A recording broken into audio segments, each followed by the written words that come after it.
tira por otro camino, ¿vale?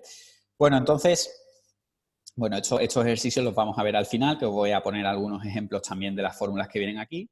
Entonces, principalmente, como ya os comento, os voy a mostrar las fórmulas que vienen. Bueno, esta es la parte 1 de psicometría, que sería la introducción a los métodos de escalamiento psicofísico y a la construcción de escalas de actitudes, ¿vale? Esta parte 1 abarca los temas 1, 2 y 3, los 3 primeros temas del libro, abarcan la parte 1, y luego la parte 2, que sería evaluación de esos instrumentos, ya es a partir del tema 4, 5, 6, tal. Y el último ya sería asignación, equiparación y transformación de las puntuaciones. Entonces, como podéis observar, vamos a pasar por todo el proceso de construcción de un instrumento. Es decir, desde que se comienza a evaluar todos esos constructos, todas esas variables psicológicas que queremos medir, es decir, al principio nos encontramos con una variable psicológica que queremos medir. Nos chocamos con ella y decimos, ostras, esto estaría bien medirlo, porque ahora mismo no hay instrumento que exista para medir esto. Hay que hay que abordar un estudio de variable de la fiabilidad, por ejemplo, la validez de constructo, la validez interna que tiene esa variable, la validez externa que tiene esa variable. Es decir, a partir de ahí hay que empezar a realizar un estudio de validez y un estudio de fiabilidad de esa variable psicológica para empezar a construir el instrumento mediante un método de escalamiento, cosas que vamos a ver ahora. Una vez que el instrumento se ha comenzado a construir, ya empieza a evaluarse esas medidas que va a dar el instrumento, es decir, esos datos que va a devolver el instrumento, se van a comenzar a evaluar, a ver si tienen calidad, si tienen fiabilidad, es decir, si están libres de errores, si tienen validez, es decir, si se pueden llevar a otras partes del mundo y van a dar los mismos resultados. Entonces, bueno, se hacen una especie de experimentos, se empiezan a hacer una especie de mediciones para ver si esos instrumentos tienen lo que se denomina, o lo que nosotros vamos a ver didácticamente, validez y fiabilidad. Y una vez que eso se verifica, ya lo que se hace es que se asignan puntuaciones de ese instrumento. Los sujetos empiezan a asignar puntuaciones, se equiparan y se transforman. Es decir, muchas veces lo que ocurre es que para una misma variable, por ejemplo, fusión de la identidad, que es una variable, en este caso, de la parte de psicología social, la fusión de la identidad es la unión visceral que tiene un sujeto con su grupo, tiene, por ejemplo, en este caso hay más, ¿no? Hay más escalas, pero que conozcamos nosotros, que hayamos visto en alguna asignatura, tiene 2 escalas. La escala de fusión verbal, que se mide con 7 ítems, y la escala pictográfica, que se mide con unos circulitos.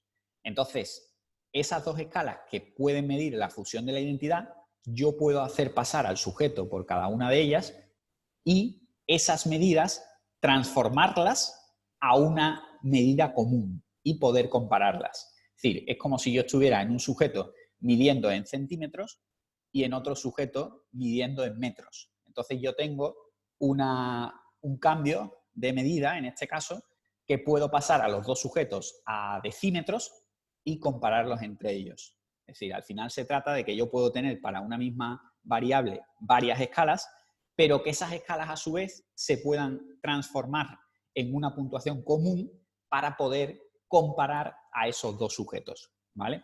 Entonces esa sería la última parte del libro, asignación, transformación y equiparación de puntuaciones, y el objetivo de esa última parte es esa, que por muchos instrumentos que yo tenga para medir una misma variable, tengo que poder ponerlos todos en común para poder comparar a los sujetos entre ellos, ¿vale?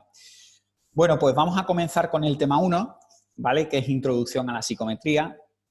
Bueno, psicometría es la medida de la psique, es decir, es la medida de esas variables psicológicas que en principio se denominan constructos, es decir, variables que no se pueden medir.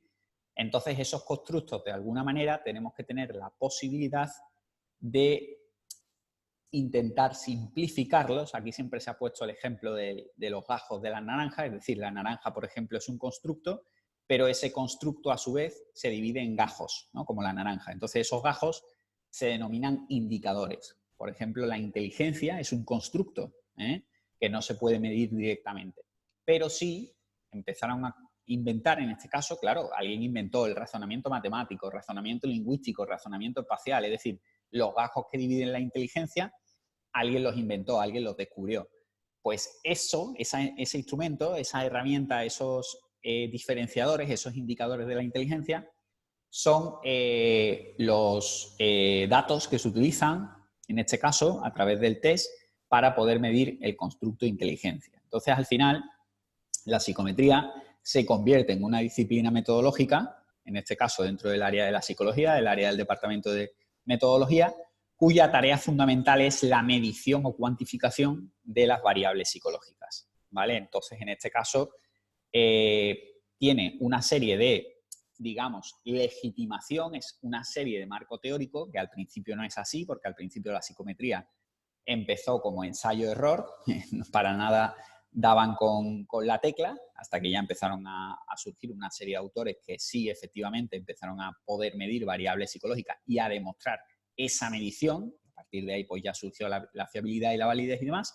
Y una vez que ocurrió eso, la psicometría se encuadró dentro de un marco teórico. Entonces surgieron la teoría de los test, la teoría de la respuesta al ítem, la teoría clásica, etcétera, etcétera. Entonces, en este caso, la psicometría, sus dos principales causas o sus dos principales objetivos son la justificación y legitimación de la medición psicológica, es decir, la teoría de la medición, y para esto pues desarrolla una serie de modelos formales, valida los modelos teóricos con los que está trabajando, establece condiciones, establece propiedades y características dentro del proceso de medición, que son cosas que nosotros vamos a ver